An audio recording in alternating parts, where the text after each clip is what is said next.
Hello, folks. Welcome back to World War II TV, and we are continuing our week of just different types of subjects. And you've heard me on World War II TV talk quite a lot about POW camps. We've talked about escapes by prisons. We've talked about the aircraft being shot down. We've talked about the Holocaust. But today, what we're talking about is, well, I say we, I'm going to do the hosting. My guest is going to do the talking, is about some of the escape lines and how that was controlled. My guest, Dr. Megan Koreman, has written and blogged extensively about France, Belgium, and the Netherlands during the occupation. Her book, Escape Line, can be bought from the links below or at your favorite bookstore, online or in person. And as always, all the information you need is in that description below, including her website, etc., etc. If you are new to World War II TV, please don't forget to subscribe. Don't forget to click the little bell so you get notifications, and share what we're doing with your friends so we can build up a bigger audience. But without further ado, I'm going to bring my guest in. So Dr. Megan Koreman, good afternoon. How are you today? I'm very good, thanks. So before we get into this really fascinating subject, where did your interest in this begin? I mean, you have family from the Netherlands, so that's obviously part of it. But this is a kind of a niche aspect to get involved in. Where did it start? Well, I suppose it started. My father actually grew up in the Dutch town of Maastricht, and he was just a little boy during the war, but his much older brother and sister were in the resistance. And when I visited them when I was a girl, they told me the stories that you would tell a little girl. And then, unfortunately, my uncle died young, so I never got the actual stories from him. So the resistance has always fascinated me. Just thinking about what it would have been like to be part of that. And I was unable to study the Dutch resistance in graduate school for various bureaucratic reasons. And when I had the opportunity to look into Dutch Paris, I just grabbed it. I mean, it is a fascinating subject. And just before we get in, one of the things that's come up this week is really the definition of the word resistance, because there was all sorts of resistance all across occupied Europe and indeed in the Pacific. And resistance can be anything from listening to a radio station you're not supposed to, or kind of putting graffiti signs of anti-establishment or anti-occupation in your town, or it can be going out and actively blowing up railway lines, or helping down pilots, or helping people get to one community to another. Where does your definition of resistance sort of sit? Okay, so now you've really opened up Pandora's box. Yeah, brilliant. Is it a rabbit hole? If I say that earlier, the audience will be really pleased. They can start drinking. Absolutely a rabbit hole. One of your earlier guests was talking about using the words defiance and defiance accommodation, right? Which is useful in a certain way, because there were people who were really committed to resistance. They risked their lives, and they knew they were risking their lives. People who wrote underground clandestine newspapers and delivered it. If they were caught, they were looking at torture. They were looking at execution, deportation to the concentration camps. That is absolutely resistance. If you were facing that kind of penalty. And then there were real collaborators, people who agreed with Nazism, who supported the New Order. Absolutely. But that's a small percentage of the people.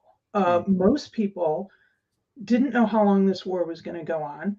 And they were just trying to, get through the war and get their families through the war. And sometimes it came down to finding enough food to physically survive the war. If you were, say, in Eastern Europe or in the Netherlands, north of the rivers, for the last winter of the war.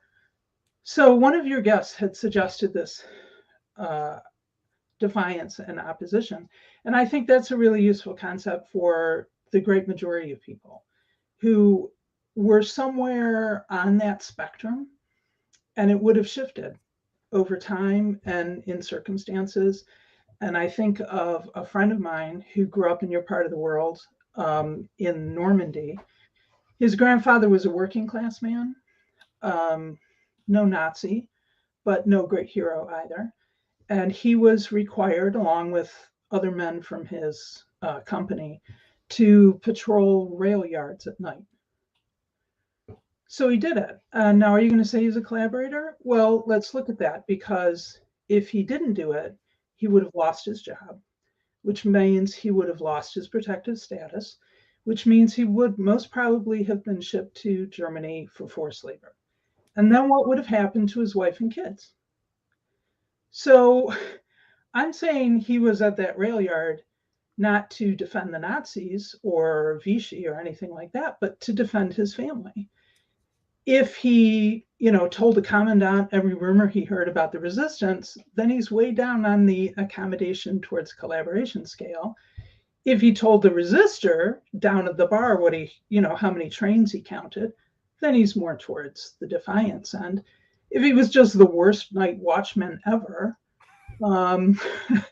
then he's just trying to survive. So I think, the people I'm talking about today, definitely resistors, and some of them paid with their lives. It's got to be a sliding scale. It was very, very complicated, difficult. Yeah. No, I agree. And as you said, it wasn't constant. It's a long occupation. I mean, in Poland, as Alex Ritchie said on Monday, it's 39 till 44, 45, 5 or 6 years. Young children become older children during that time. Right. Marriages ended. People died. Lives change in many ways. I mean, without making a crass comparison to COVID, but that era changed. My attitude changed to that from the beginning towards the end, because you adapt, you make new assessments based on new information. So it's a fantastic subject, but we will move on with things at some point. And it's just people are grateful for being a bit careful about the language we use here, because I think it's this binary attitude to resistance or collaboration. As you said there's a massive great spectrum and massive great areas of shades of gray in between, but yes, but it's a fascinating subject. So yeah, you want to say something else before we bring up the PowerPoint, so I'll hand it back to you. Right. So my actual subject today is the Dutch Paris resistance line. They were an escape line. They're not terribly well known. So in a nutshell, there were about 330 men, women, and teenagers spread out across Western Europe, in the Netherlands, Belgium, France, both zones, into Switzerland. They resisted the Nazis by rescuing the people the Nazis were persecuting.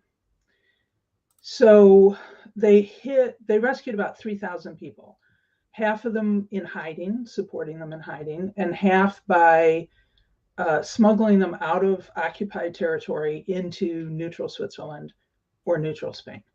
And they also became a clandestine courier service for the resistance, for families who were divided by borders, for churches, for the Allied military, for the Dutch government in exile. So things to note about Dutch Paris as a resistance network that make it fairly unique.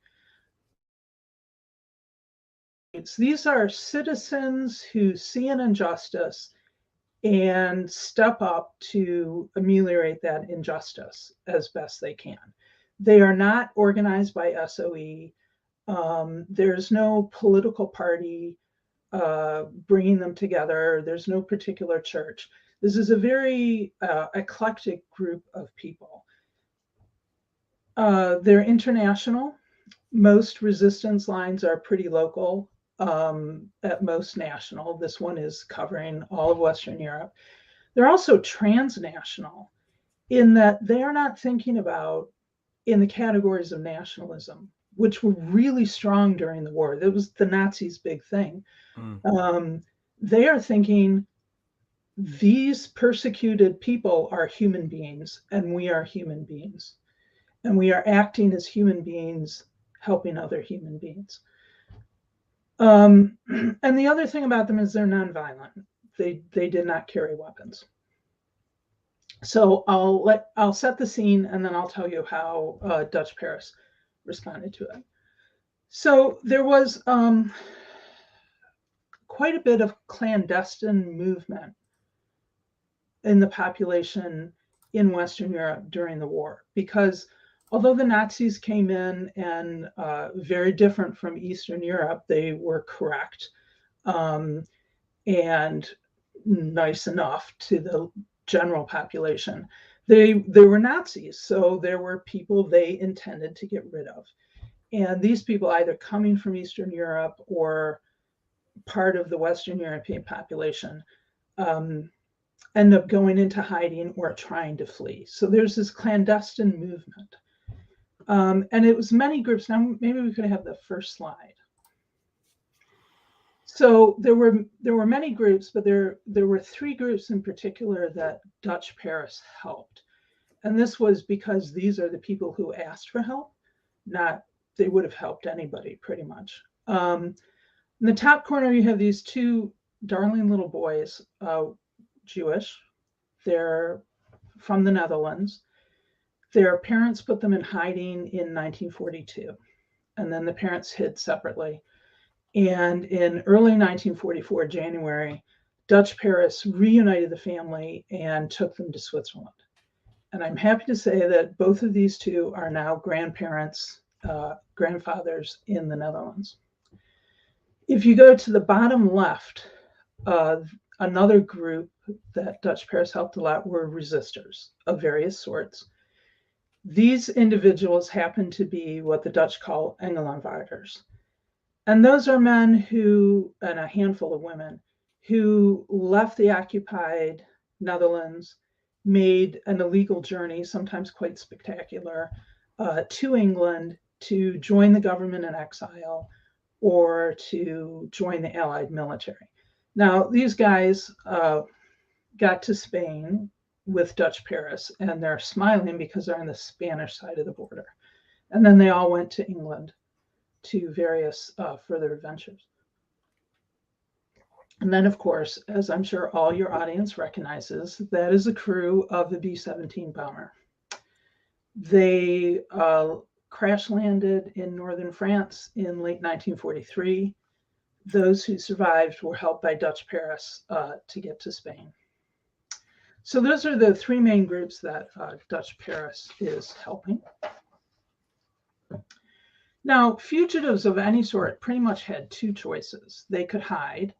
Your most famous example is Anne Frank, so you know it didn't work out very well all the time. Or you could try to get out of occupied Europe. And this is a map of Western Europe that seems to have lost some of its color. Sometimes it does that when it uploads, but yeah, we'll make it work. Okay, so what I had done very low tech was draw all the borders in red so that you could see that if you wanted to, say, go from the Netherlands to Switzerland, you are crossing a number of highly secured borders, not the kind of borders you have today, but there are barriers, there are soldiers on both sides, there's customs agents, there's guard dogs. It's not easy to get across any of these borders. People would have been going to Switzerland here or down to Spain. From Spain, of course, the hope was to get to England or, even to North America if it's a family. Vichy France, this area here, was considered fairly safe until November of 42 when the Germans moved in. How safe it was debatable. That's a question for another time. So your big problems if you're trying to escape are, one, these borders. Two, as soon as you leave your home area, you're going to have to buy all your food and your lodging on the black market, possibly in a different language. Three, you're going to have to pay for everything with the local currency in cash. Now, the Nazis were very interested in cash and currency and the flow of valuables. They had a particular military unit that was tasked solely to look at that. You couldn't just exchange money. So that had to be done on the black market too. Again, in a strange place, possibly in a foreign language. But the real problem was that you needed a different whole bundle of identification documents in every zone that you went through. And France had 6 different occupation zones. So these are examples of false papers used by some Dutch Paris fugitives. On the top, you have the Belgian identity papers of an American, name of Frank Tank. Can't be more American than that.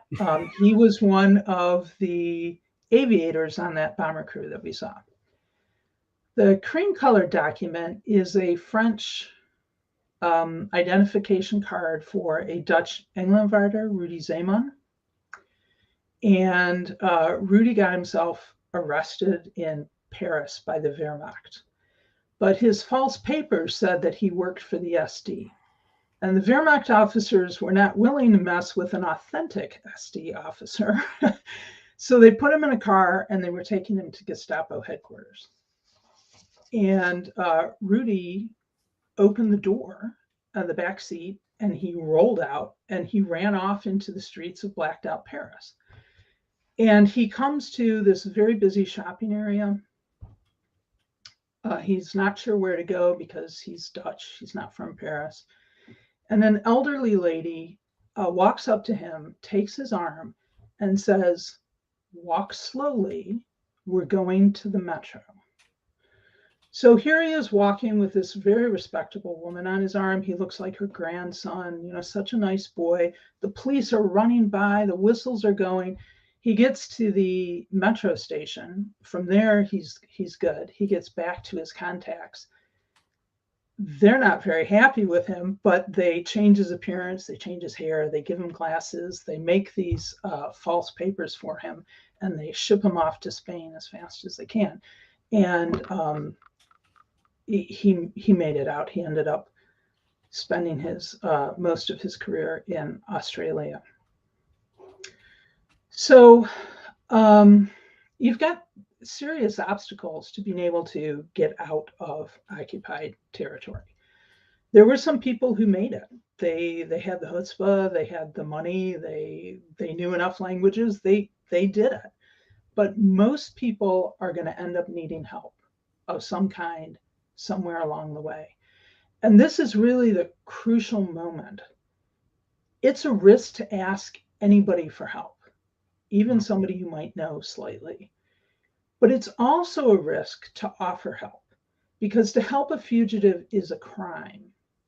And if you do more than say, give them all the money in your wallet and tell them how to get to the train station, if you make a commitment to actually saving that person, then you have entered into resistance against the Nazis.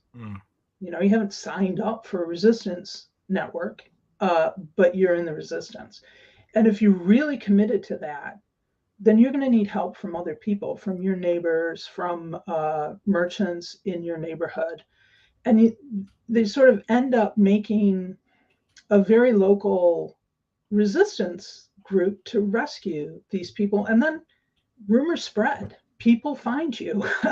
And pretty soon you end up with more and more people asking for help. And this is what happened with Dutch Paris. There were sort of local groups that started rescuing people, helping people in Brussels, in Paris, in Lyon. And they start using their own money in 1942, and they start running out of money in 1943. And in 1943, these separate groups of Good Samaritans link up to share resources, and they end up forming the Dutch Paris Network.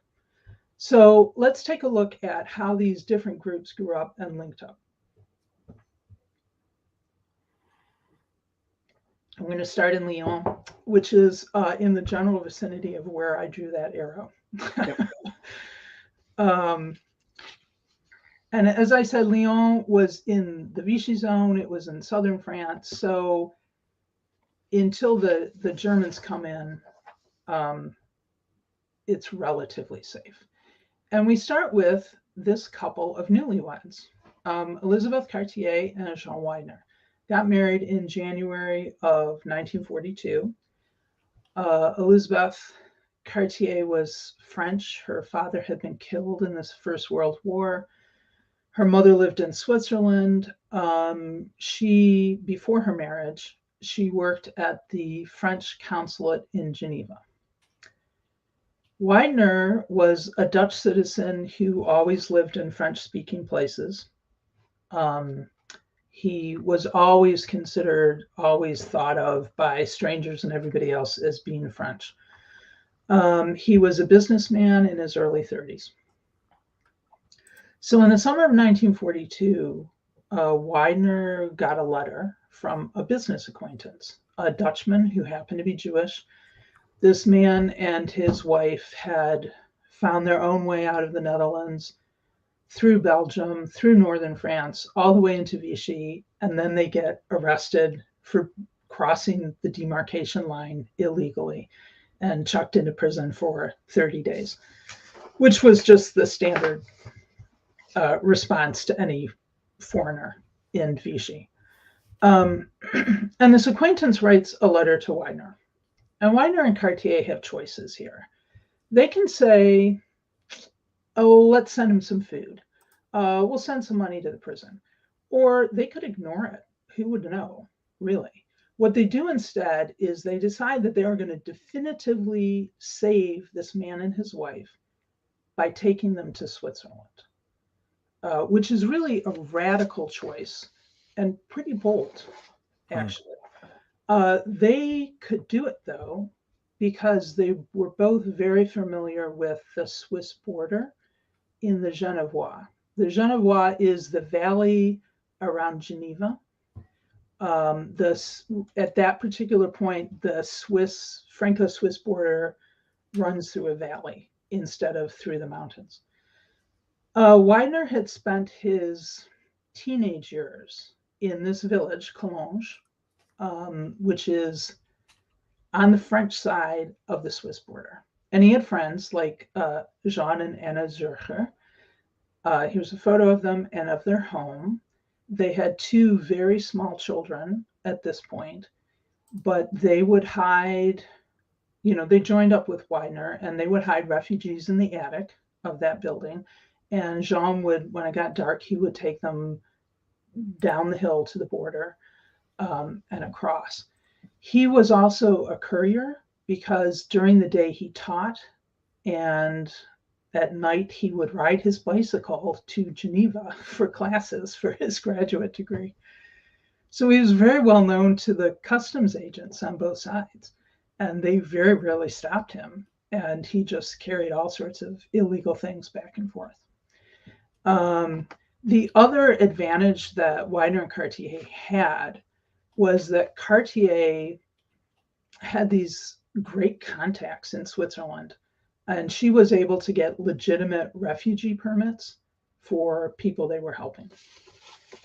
So our next slide is the border near Collonges, taken during the war. These are all taken on the French side. The large photo is a Swiss customs house from the French side. The smaller photo on the top is the border. The border is actually this tiny little stream, but functionally it's that 2-lane highway. So the right-hand side is France and the left-hand side is Switzerland. And the Swiss put up these 8-foot-high barbed wire fences. And then behind the fence are fields, a stream, a little bit of woods, these sort of gentle rolling hills with vineyards. And then on top of the hill are the Swiss border guards. So there's this kind of no man's land. It's not that big, but it's definitely noticeable. Both German and Italian soldiers did shoot people dead who were in the Swiss part. So it is dangerous until you get to the border guards. So the bottom photo there is a railroad bridge. And what Weidner or Jean Zurcher or others in the group would do is they would bring the refugees down. They would hide in the shadows of that railroad bridge until they were sure there was no patrol on the road. They'd run across the road. If there was luggage, and there was always luggage, they'd chuck it over the barbed wire if there were children, somebody would hold two strands apart and they'd put the child through, and then the adults would go under. And then the fugitives were on their own to either turn themselves into a Swiss border guard or take the tram to Geneva. It's really not very far. You could catch a tram, I think, starting at 6 a.m. So the problem was not really getting across the border there. I mean, old people did it, children did it. The problem was getting to the border because the Haute-Savoie, that entire area in France, was a forbidden zone. And Vichy had special police patrolling that, the trains. You really needed to know like which bus to take to which little village and where to hide until, you know, what time the patrol was coming. So Weidner and Cartier almost immediately needed help because once they got that first couple into Switzerland, word spread the way that word spreads. And, you know, within weeks, they have this whole escape line going between Lyon and Geneva without really meaning to, but more people just kept coming to ask for help. So what they really need help with is getting people from Lyon to the border. And Cartier went back to Switzerland and started getting legitimate refugee permits so that their people wouldn't be sent back over the border. And Weidner went back into France and he started recruiting help. And these are just four of the most important people who were helping him.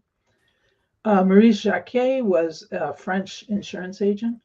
This photo is from 1947, after he returned from the concentration camps. He kind of inherited the job of Dutch consul in Lyon. And he didn't speak Dutch. His secretary, René Grand-Clément, did not speak Dutch, but they could not have been more dedicated to the Dutch people who showed up by the hundreds in the summer of 1942 asking for help. Next to him is Raymond Pilot, French. She was young. She was 19 when she started this. She was started out as Weidner's secretary in his business, ended up as courier for Dutch Paris. She would go to villages to find where people were hiding, bring them to the border. She carried a lot of incriminating documents. She was also unfortunately arrested and interrogated by Klaus Barbie himself. But not good at all. But she did survive the concentration camps. Underneath her is Marie Mounier, who was a French woman in her 50s.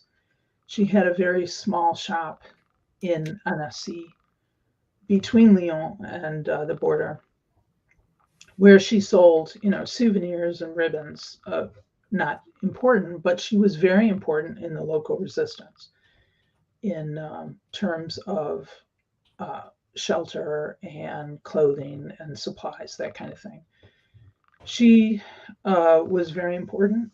And then, unfortunately, she was beaten to death in Ravensbrück. Edmund Chait, always known as Moon, was a Belgian Jew from Antwerp. He and his brother made it to Lyon on their own, and they got themselves false papers saying they were Dutch citizens. So Moon was walking, you know, down the street in Lyon in the summer of 1942, and he walks right into a big roundup, and he gets arrested for being a foreigner and chucked into prison. This is Vichy that arrested him. And because his false paper said he was Dutch, the guys in the prison told Jacquet, who had his own connections in the prison. And Jacquet gets him out of the prison and introduces him to Weidner. And Weidner said, you know, I can take you to Switzerland, but I really need help over on this side of the border. And Chait said, okay. And he spent the rest of the year, the rest of the war, which is just over 2 years, constantly circulating throughout occupied France and Belgium. He was the guy, if there was something super incriminating that needed to be carried, he's the one who did it. If there was a person who had a high price on his head, he was the one who escorted them across Europe. If there was a huge amount of cash to be carried, he's the one who did it. He was also really beloved by everybody who knew him. He was the young people loved it when he came into town because he could always find a good meal one way or another, and they really enjoyed that. So Weidner was also involved with this group of expatriates in Dutchman in Lyon who were essentially handing out money to refugees and Dutch people in southern France. And they just ran out of their own money in the spring of 1943. So they sent Weidner to talk to the Dutch ambassador in Bern, because the Dutch embassy in Switzerland was loyal to the government in exile and Queen Wilhelmina. So Weidner goes over and he makes his whole presentation about how they need money. And the ambassador is very sympathetic, but he says, I need approval from London. And that's going to take a long time. So Weidner's a little bit discouraged, but somebody introduced him to Pastor Willem Visser-Hooft, who is the man on the far left. This is his family in Switzerland during the war. He was the president of the World Council of Churches in formation. You cannot get much more respectable than that, except that he was, up to his eyeballs in illegal activity. And he was sort of a linchpin for a lot of the Protestant rescue work that was going on in France. So he loaned Weidner quite a bit of money, which Dutch Paris paid back the next year. And most importantly, he gave Weidner introductions to other rescue resistors or other resistors doing rescue work in France. So that's the summer of 43. In September of 43, the ambassador calls Weidner back to Bern and says, London approved it, and he made Weidner an offer. He said, we, the Dutch government in exile, will fund whatever rescue work you do in occupied Europe. And we will give you complete autonomy in how you do it. But we do want two things in exchange, of course. So the first thing they wanted was they wanted Weidner to expand his escape line all the way north, clear through Belgium, up to Amsterdam, and create a line that would go all the way from Amsterdam to Spain, because there were certain individuals who they wanted in London. And these tended to be, experts in Dutch constitutional law,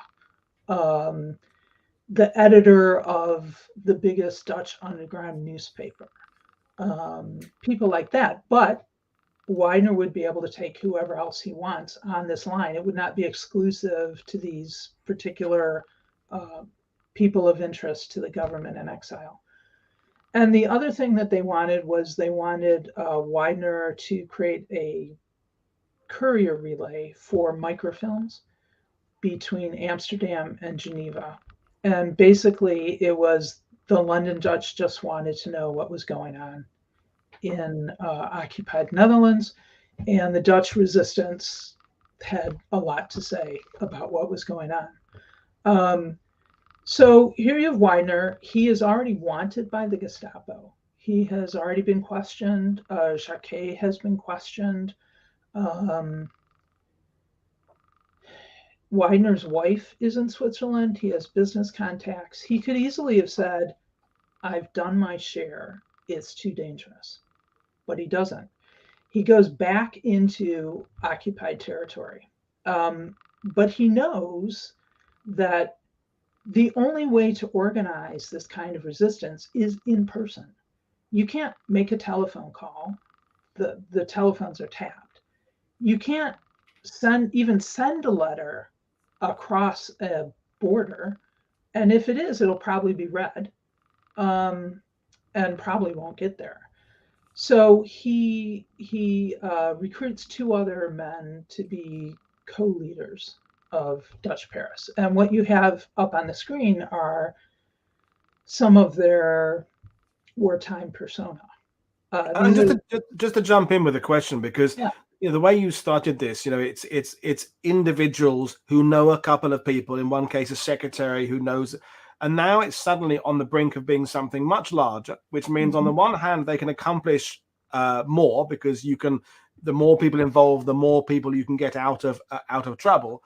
Right. But the more people that are involved, the higher the risks, because across Europe, I'm sure you're going to touch on this, the Germans are massively trying to infiltrate lines all over the place and succeeding in infiltrating lines across Europe. So the potential reward of getting more people out has to be offset with the danger of allowing more people to get involved. And we know, you mentioned the fact that we started without the help of SOE, and we're not in any way knocking the extraordinary efforts of SOE, but in the early part of the war, SOE was having real problems of security and lines being broken and double agents infiltrating. So I can imagine the real dilemmas Weidner had at this point about, do I go big now, or do I stop, or do I go and keep it small? But you need money for what he was doing.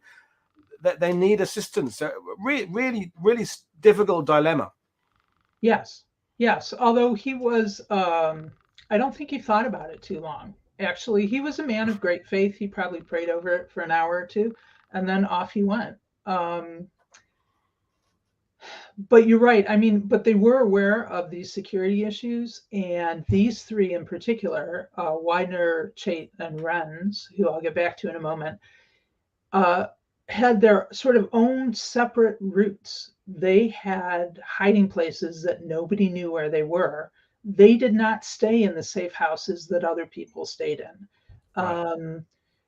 Chait had his own little border crossing that was I have a picture, but I didn't add it this time.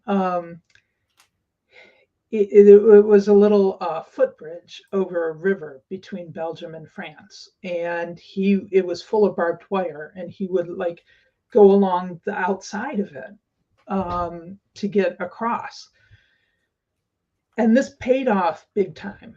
In the end of February, there was a huge roundup of the aviator escape line that Dutch Paris developed, but they never caught these guys. And none of them, I don't think any of them, knew everything that was going on deliberately. Chait was the closest who would have known. So you make an excellent point. Yeah. So let's get back to our third leader, Jacques. He was also a businessman in his early 30s. He was from Belgium. His father was Jewish, so he had taken his mother and father to Switzerland, and then he was kind of stuck in Switzerland. Weidner asked him if he would be interested in this, helping to create this new expanded resistance line. He said yes. So those are the three of them. Now, but they have this problem of how are they going to expand? It's not like if you're doing this kind of work, you can't just go into a town. You have to be a local. You have to know where the safe black market people are. You have to know who might be safe to approach with a hotel. You have to have some kind of an in with the police to know what's going on with the police. You need local people. And all of you who have ever traveled in Western Europe know that if you're going by train, and train was the only option, you have to go through Brussels and you have to go through Paris. And you're not only going through Paris, you're getting out of one train station, crossing the city and going in through another train station. Plus, you have to get French false papers while you're there. So they are going to need colleagues in Brussels and in Paris. They're already set up in Lyon, and they're going to need a jumping off staging point for the Pyrenees to get into Spain. They choose Toulouse because they've already been taking a few people through Toulouse. And you didn't need a special pass to be in it. It was just in the normal, southern French zone. So that map is how Dutch Paris was operating in January of 1944, when they were taking aviators as well as resistors and refugees. It's a little misleading. You could really sort of join Dutch Paris from anywhere. And Chait would get a message, through various circles. There's a couple of Dutch guys hiding in this farm, way out in the back of beyond. And Chait would go out to the farm, way out in the back of beyond, and get them, bring them to Lyon, and then they got on. He actually purchased a couple of Dutch guys out of an internment camp in southern France, very close to Toulouse. Got them on Toulouse and right over the border. So it's really, people are coming from all over, but those are the main stopping points. Okay, so as I said, you need local knowledge to resist. So what they did was they looked for people who were already doing rescue work in these cities, the main points. We'll start with Brussels. Brussels was very easy. There was already a group called the Committee for the Support of Dutch War Victims, or just called the Committee. Let's see. And this committee was, I'm still amazed by it every time I think about it. You could think of it as this very well-organized, illegal welfare agency. They had a management team of well-established Dutch expatriates. There were several, but these are just two of them. Pastor A.G.B. ten Kate was the pastor of the Dutch Protestant Church in Brussels. Joseph Hencourt was a Dutch insurance agent living in Brussels. After the liberation, he writes this long report about all the people he helped and how he did it and the connections he made and all of these really creative financial solutions he thinks of. And at the end, he says, I'm sorry, I really couldn't do anything at all, but I had these 7 kids at home. So there are the 7 kids and his wife. So this management level, they made policy decisions and they took care of the finances, which involved a lot of exchanging various currencies on the black market and things like that. The daily work of showing refugees to hiding places, distributing ration cards, distributing cash, taking sick people to doctor illegally, that really fell to younger people, most of whom were themselves fugitives. There were lots of them. There were certainly women involved. I unfortunately don't have any photographs of any of the women, but here are just 4 of them. On the top, Willy Heijmans and Piet Henri were Dutch medical students, and they acted as a team to bring people out of the Netherlands into Brussels. Underneath Willy Heijmans is Jo Jacobstal, who, this photograph is from 1944 when he was in a Dutch medical unit. He didn't wear a uniform during the war. He was actually a stateless German Jew, but his family had been living in the Netherlands since 1928. He spoke several languages. He was a very fluid liar. and they put him in charge of liaison with aviators. So he and another young man, a Belgian, would go to wherever these aviators were hiding and talk to them, ask them the security questions, try and determine if they were spies, if they were legit. And then when they decided that they were legit, would escort them to the safe house in Brussels. Next to him is a young Dutchman, David Verloop. He was generally considered to be brilliant. He was in Brussels because the Gestapo wanted him for helping Jewish children in the Netherlands. He was running the daily operations until the big arrests. And then he was arrested at the safe house with 10 aviators, which is pretty damning. And I think 8 of his resistance colleagues. And they were torturing all of these 8 or 9 young men. And Verloop, after about a week of this, convinced his interrogators that he was the mastermind, that he had thought it all up, that the rest were just fools doing what he said. And then he threw himself down 3 flights of stairs in the prison, which of course was the end of him, but it did stop the interrogation. And all of the rest of them remained in prison in Belgium, and they did survive the war. So that's the committee in Brussels. And Weidner and the committee had already had some interaction before Weidner went with this proposition of creating this bigger line. So they already had a level of trust established, and they knew that they were doing the same sort of work. And the committee was happy to join in. They were happy for the money, and also they needed a way to get people to Spain. So as everybody knows, after Brussels comes Paris. And Paris, you definitely have to have help because people are going to be there at least overnight, maybe longer. I mean, the fugitives. But it's a lot more difficult to find colleagues in Paris. There's nothing like the committee in Paris. So Weidner and Wren and Chait end up working with 3, let's call them groups. The first is not even organized enough to be a group.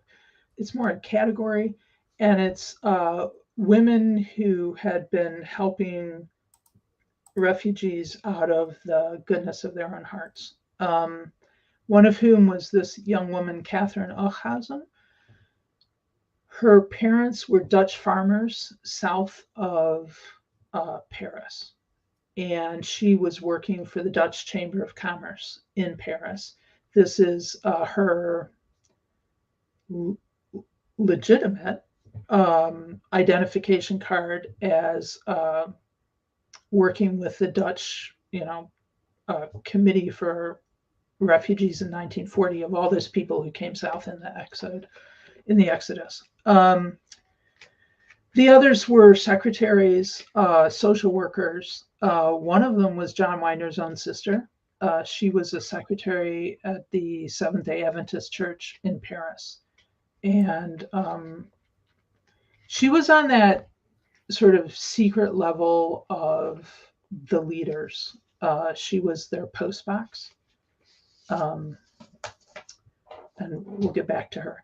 So the next group was a group of young people and some of their parents. And they sort of specialized in helping Engelenwaarders, those Dutchmen going to Spain. Albert Starink was a leader. He was a recent graduate of the Delft Technological School, and he had this perfectly legitimate job with a French concrete company. And he must have had the most understanding boss in the world, because I cannot imagine that he ever got into work because he was so busy with Dutch Paris and other resistance activities. One of the people who helped him was this young woman, Anna Neisel, who was a Dutch student at the Sorbonne. And then the third group in Paris was actually organized resistance group. They'd been busy with various activities since 1940, led by Herman Lotzman on the left there. He was a minor diplomat in the Dutch embassy in Paris. He looks kind of unprepossessing, but he had a will of steel. And he was with the embassy until he took his wife and young children underground with him. And then his 14-year-old son was arrested with him. Dutch Paris got the son out of prison because he was underage. Lotzman himself ended up in the concentration camps. His pregnant wife and daughter were in hiding. The boy disappeared. He's one of the MIA of the Netherlands. But Lotzman did come back from the concentration camps. You just got me thinking about something, Megan, when you said earlier that these people were generally motivated just because it was fellow human beings they wanted to help, and the humanitarian aspect. And I'm thinking that that's actually something that's going to help the security of this, because we know within France, for example, a lot of resistance units had come together because they are all rail workers, or they are all communists, or they are all from a certain faction, which means when the Germans are trying to break that unit, they know where else possibly to look to find other people within the same organization. But the faces you're showing me, to me, they seem to be completely random. The Lutzman on the left there, you say, most unassuming the kind of person you would forget sitting opposite you in a train, because there's just nothing any way distinguishing about him at all, just a completely average Joe. And I'm thinking that randomness must, in a sense, protect them. I hadn't thought of it that way before, but you're right. I'm sure it did. And I put a lot of effort into trying to figure out the circles. And there are some small circles, somebody played field hockey with somebody else in college, or, two people live in the same building, but there is no clear pattern. You're right, for anybody to follow. I mean, I'm just thinking about the wider world. It was a link. The link, I say, was politics, or it was a profession, like in France, the SNCF, the French rail worker resistance, that were united by that, or union as well. So it's just intriguing to me that these people are in it for solely helping other people. It's something very beautiful about that, if that doesn't sound a bit trite. But and by the way, the people are just spellbound today. There's not many people. They're not chatting amongst themselves. I think they're hanging off every word. So I'll hand it straight back to you. All right. Well, let's talk about Suzanne Hilterman then. There is no photo of her from during the war. She was a Dutch student at the Sorbonne, and actually a friend of Anna Neisel. But they didn't know that they were working in the same resistance line until they talked about it in Ravensbrück. Anyways, she survives, obviously, and is married. And next to her, speaking of railway workers, is Jean-Michel Cabot, who was Dutch, but a railway worker with the international train in the Gare du Nord, which of course is a very important transportation node. And he is Dutch Paris's man there. The French arrested him and his entire family, including his 11-year-old daughter, and kept them in prison for 2 nights. They let the mother and the family go, but they handed him over to the Germans, and he did not survive the concentration camps. So there are these 3 groups, and they have their differences, but they all work together in Dutch Paris. And then the next place, from Paris, a fugitive either went south to Lyon and then took that original route to Geneva. And that was really anybody who did not absolutely need to go to Spain, or had a leg injury, or was sick, or something like that. So their next place is Toulouse. And as I said, they went to Toulouse because they already had connections there and you didn't need any special passes. But Toulouse is really a staging point for the Pyrenees. And here are some photos of crossing the Pyrenees, which you can tell immediately is a lot more difficult than crossing, the field in the Genevois. That whole region. So if you look at the bottom on the right, that's a postcard of the Spanish village of Bossost. And it is the first village of any size in the area that Dutch Paris comes into. That is looking north. So that's looking into France. Those are the mountains they're walking over. The other two photos were snapshots because some of these guys had their little brownie cameras with them and they got to Spain and they shared their photos. So the one above is just, as far as I can tell, a random shot of, oh my God, look at what we're walking through. And the big one on the right is a Dutch Paris convoy. The man in the front with the dark glasses is the passeur. He's a French. The rest of them are Dutchmen or Allied aviators. They usually walked at night because there are so many Germans patrolling that area. There are Austrian border guards on skis. There's the Gestapo. There's this unit. There's that unit. And the Germans control the roads and they control the telephones. So they're like magic. They can be anywhere. So they usually walk at night, except for some reason, these people were not walking at night and they got a photo out of it. The thing you should notice about this photo is their clothing. Not a one of them is wearing anything that we would consider adequate for walking through a snowfield at altitude. First thing I noticed, no gloves. Yeah. And they didn't have hiking boots either, because if they wore a hiking boot on the train into the foothills, they might as well have been wearing a big sign saying, "Hi, I'm an aviator. I'm trying to escape." Yeah. So they end up with frostbite. It's grueling. It's really hard to get over the mountains. So Dutch Paris, they did send a couple of women, but for the most part, it's young men or men who need to get to London. Which is not to say that other lines didn't take Jewish children, but Dutch Paris just sent men and a couple of women over the Pyrenees. So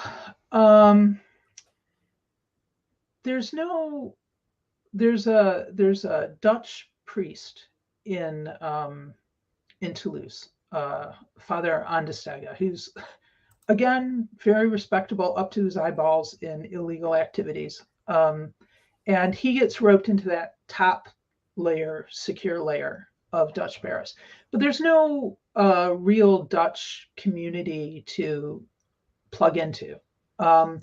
So in Toulouse, Dutch Paris relied on, for the most part, French students, university students. And Ren or somebody from Dutch Paris would be there sort of coordinating. Gabriel Naha on the left was a French medical student. He made himself into a sort of a broker between all sorts of escape lines and passeurs over the Pyrenees. He worked with Dutch Paris, but also with other people. Simone Kamel was a law student in Toulouse, and she and two of her women friends from law school created an escape line between Toulouse and Spain on behalf of their French cousins and friends who wanted to go join de Gaulle.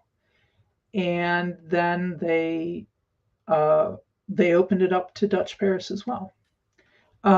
Simone has the distinction in Dutch Paris. She was arrested after D-Day in June of 1944, And she's the only one in Dutch Paris who was liberated from prison by a mob. The mob wasn't after her in particular. They just went to the prison and released all the political prisoners, but she was one of them. So these students are in Toulouse or in the foothills, and they are the ones with the connections to the passeurs, and the passeurs are the professional guides. These are the people who are going to take large groups, 20, 30, 40 fugitives at a time, mostly in the dark, couple of nights over the Pyrenees. You have to know the area very well. You have to know the people in the area very well. And it's a very specialized job, and it's absolutely not something you can do unless you are from the area. So Dutch Paris worked with 3 passeurs. On the left is a man, his real name was Berserk, but he's mostly known as Charbonnier. He was an escaped French POW, and he was with the Armée Secrète, the French secret army, so the regular sort of militarized Maquis in that area. And in this photo, he is in the mountains. He's on the far left, the tall guy on the far left. And all the men around him are Dutch Paris. They are either Dutchmen or they are Allied aviators. He was killed in an ambush. The Germans finally caught up with him later in June 1944. Next to him, the yellow card is another false ID card. It's for Pierre Trier. Trier worked for the SNCF until he was ordered to supervise the loading of a train of forced laborers being taken to Germany. And he said, nope, he wasn't going to do it. He's now, on the run himself. And he became a passer working with Simon Kamel. He had a partner named Henri Muraille, but known as Marot. And then the third passer I don't have a photograph of, by the name of Caparros, was a Spaniard. He was an accountant by profession, but he had been an officer in the Spanish Republican Army. So he was himself in France as a refugee. And he was actually really good as a passer. He was a very secure line. Now, all of this, as you pointed out, Paul, is becoming a hugely well-known open secret, right? They're helping thousands of people and covering big, long distances, and there's over 300 of them. And it's going along great until February of 1944. And in February of 1944, on the 11th, there's a Dutch Paris courier, a young Dutch woman, I think she's 22 or 23, who is just waiting in a French cafe because she is supposed to guide aviators on the night train from Paris to Toulouse. And she has with her a package of food that these aviators are going to eat when they're walking over the Pyrenees. So it's things like, sausage and hard-boiled eggs, maybe some cheese, all of which are rationed. So she's sitting in this sort of random cafe and is arrested by 2 French police officers because they thought she was Jewish. And she wasn't. And then they said, oh, she's black market because of the food that she has. It's truly unfortunate. They were a nasty collaborationist unit that spent the war looking for Jews, communists, and black marketers. And they had her for a couple of days and they turned her over to the Germans. And the Germans tortured her for a couple of days. Physically, they threatened her family. As a British report said, she fell to pieces in the Gestapo torture house. And she gave him some names or verified what they suspected. Now, the German police, the Abwehr and the Gestapo, were highly professional. They were really good at their jobs. They don't just rush out and arrest people. No, they wait 2 weeks. They're tailing people. They've got people watching buildings. They're making their notes. And then at the end of February, they swoop down and they arrest almost everybody involved with the aviator line in Paris. And the next day, they go and arrest everybody in Lyon. Klaus Barbie is knocking on Raymond Pilot's door. They arrest Meunier in Annecy, and they arrest Verloop and his colleagues in the safe house in Brussels. And that was kind of it for the aviator escape line. Now, they did not catch the leaders. And that's where this sort of double layer of routes and safe houses really paid off. And everything that they did about security paid off because those three knew too much, right? So the Germans don't go after what they call what Dutch Paris calls the social work, which is supporting people in hiding. That's not affected at all. The microfilm courier line, the courier line's not affected at all. But the aviator line is pretty much decimated. For instance, in this slide, the photo on the right, Julia and Emile Prillier were concierge at the physics laboratories for the École Normale Supérieure, part of the Sorbonne. And they had aviators in a room in the basements. And they were both arrested. Their children were left behind. Julia survived. Emile did not. The other photo is Benno Nijkerk, who was a Dutch Jewish industrialist in Brussels, and all of his possessions, all of his property was confiscated. And he really dedicated himself to helping Jewish children whose parents had been taken away. And he was very involved in several resistance lines, including Dutch Paris. It got too hot for him in Brussels, so they sent him to Paris to try to sort of resurrect the escape line there. And he walked into the wrong place at the wrong time. And he was arrested under a false name, just because he had walked into the wrong place at the wrong time. And he was sent to the concentration camps under the false name. And then he was killed in an Allied bombing raid on the factory where he was a slave laborer. So these arrests start in the end of February, and they keep going slowly as the Germans catch more people, interrogate more people, ending with Simon Kamel in Toulouse in June. But Dutch Paris keeps going. They keep going with the social work. They do continue to take some people into Spain. Chade especially is very busy running back and forth with people.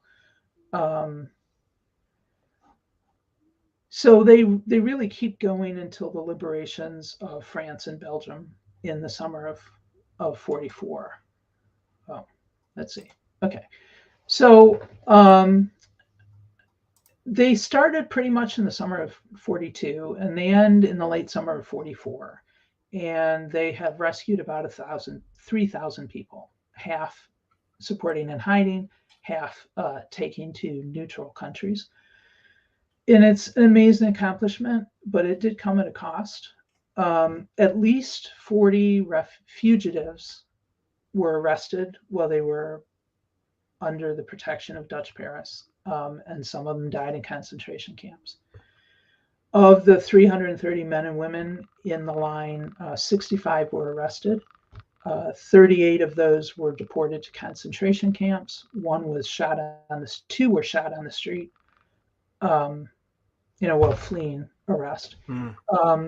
Two were arrested on the streets of Brussels as forced labor. And that's what happened to Paul Wehrmann. That's in the yellow, that's a German prison identity document, legitimate. He was a courier for Dutch Paris. He was in Brussels in June of 44. He walked into a dragnet. He got put into a warehouse with a whole bunch of other young men. They never asked him any questions. They never found out that he was Jewish. They never found out he was in the resistance. But he had, 2 arms and 2 legs. So off he goes to work in the Third Reich. But the train went by the Swiss border and he jumped out of it. And he made it within several meters of Switzerland when they caught him.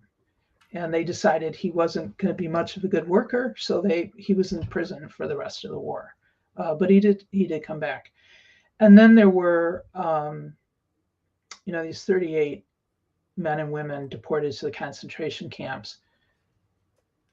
Some didn't make it, some did. Here's Anna Neisel, that young woman student at the Sorbonne who helped the engineer out with the Englandwarders. She and the other women of Dutch Paris who lived that long were rescued by the Swedish white buses for the Red Cross. And these papers were issued to her in Sweden so that she could come back home. But 14 members of Dutch Paris did die in Nazi custody, mostly in the concentration camps, but you do have Verloop, who threw himself down the stairs. So was it worth it? I mean, people have different opinions about that. People in the line have different opinions about how it was managed, what happened, et cetera, et cetera. But I'm going to leave you with the end of a report that Suzanne Hilterman made to the American authorities. She was in Ravensbrück, then she's in Sweden. She comes back to Paris in July of 1945, and like 2 days later, she goes to see the American authorities, and she submits this report about how they had helped aviators. And she spoke English. So she had been sort of the top liaison with aviators for Dutch Paris in Paris. So she knew what she was talking about. And this is how she ends her report. The Gestapo sent me to the concentration camp Ravensbrück, where I stayed exactly 1 year. Everything I saw in the camp made me very glad to have worked against them. And that's the short version of Dutch Paris. Wow. I mean, amazing stuff. And people know when I'm quiet, it's because I'm hanging off every word, as indeed the viewers have been. So amazing stuff. Well, I'll do a couple of questions. The first one is from Andreas. I mean, it's obviously a long answer to this, but can Megan tell us from which sources you got all these stories? And I know, we mentioned your website and your blog. You encourage people to contact you with stories. So I assume a few of them have come to you, but a lot of the groundwork you must have done yourself. So where did they come from? Right. Well, this could be I'll give you the short answer. I consulted 31 archives in 7 countries in 4 languages. And it was, for much of my career, sort of common sense knowledge that there are no documents about the resistance, which I think was sort of true. There were no available documents about the resistance, but it turns out that there are a lot of documents about the resistance because when the war ends, at least in Western Europe, the governments wanted to know what had happened in under the occupation, and they also wanted to recognize resistors, and there were benefits to be had as a resistor. The Americans and the British were very generous with various forms of assistance, medical assistance, and things like that. if you were recognized as a resistor, then you had certain privileges in society, which could have added up to, they were not just honorary, they were real benefits. So all of these things are, and the sort of pensions for if you've been disabled from being in the concentration camps, for instance, these things are organized by bureaucracies. And these governments don't want to be taken as fools. So they check all these claims. So these bureaucracies were functioning when I was a grad student, but they've stopped functioning as bureaucracies as their clientele passed on. And now their records are in archives. And it's simply a matter of finding the right archive. And some people are not going to be in there. You're going to have a very hard time finding Elizabeth Cartier in a archive. There are possible reasons for that. One of which, she was a married French woman, and a lot of married French women don't end up in the archives because their husband files for the whole family. And their husband may or may not mention what they did. Then, so there are actual documents, and I've seen one name will have 4 files of gendarmerie reports because the whole village is upset about who was really in the resistance, and then other files will have born on such and such a date, arrested on such and such a date, deported, didn't come back. In the Dutch situation, the Dutch Red Cross did just this amazing job of reconstructing what happened to the Dutch population. And they met everybody at the border and said, what happened to you? Who did you see in the concentration camps? Who did you see die? What did you see? What can you tell us? Because all of this needed to be reconstructed. And a lot of those documents are now in the archives. Also, all of these 3 countries in Western Europe had official institutes for the study of the Second World War. And for a long time, they were quite exclusive. But most of those papers are in the archives now. Now, I have to admit that I only got to see some of them because of my academic credentials. But others are less guarded. Some of their correspondents who were supposed to be, interviewing people and gathering up information and documents were a lot better at that than others. That's probably more than you need to know. So. Well, no, I mean, it is fascinating. I mean, Benjamin Allen just asked about archives being closed and why things weren't accessible. And you mentioned the fact that you had the academic credentials to get in. But speaking, from living in Normandy, when we're looking at some of the stories based here, there are lots of archives that are still sealed because within the documents, there are names of people who were known collaborators, and they are often sealed for 80, 90 or 100 years. So we haven't yet reached the time where these documents will be released because there are still children, grandchildren, great-grandchildren of people who we now know were quote unquote the bad guys, and they don't want to be so where subjects that are tackled on World War II TV, like, I don't know, the Dam Busters or Operation Market Garden or the Battle of Midway, there's unlikely to be much in the way of new documentation coming out, although David O'Keefe will jump in and say lots of stuff is still coming about Dieppe. With the resistance, there is still the chance of lots more documents coming out in various countries in the future. So the next generation of historians could have access to stuff that you couldn't have dreamed of earlier. Well, when I did my dissertation, everybody told me, oh, you can't study the resistance. There are no documents because no resistor kept documents, which isn't quite true. It'll have to be oral history. So I ended up writing about the liberation, which is fascinating in its own right. But 60 years has passed. I mean, when I was doing my dissertation, if you wanted to see like how many potatoes there were in a crop in 1942, you needed permission from the National Gendarmerie, the Ministry of Culture and Arts, and the provincial archivist. It was anything.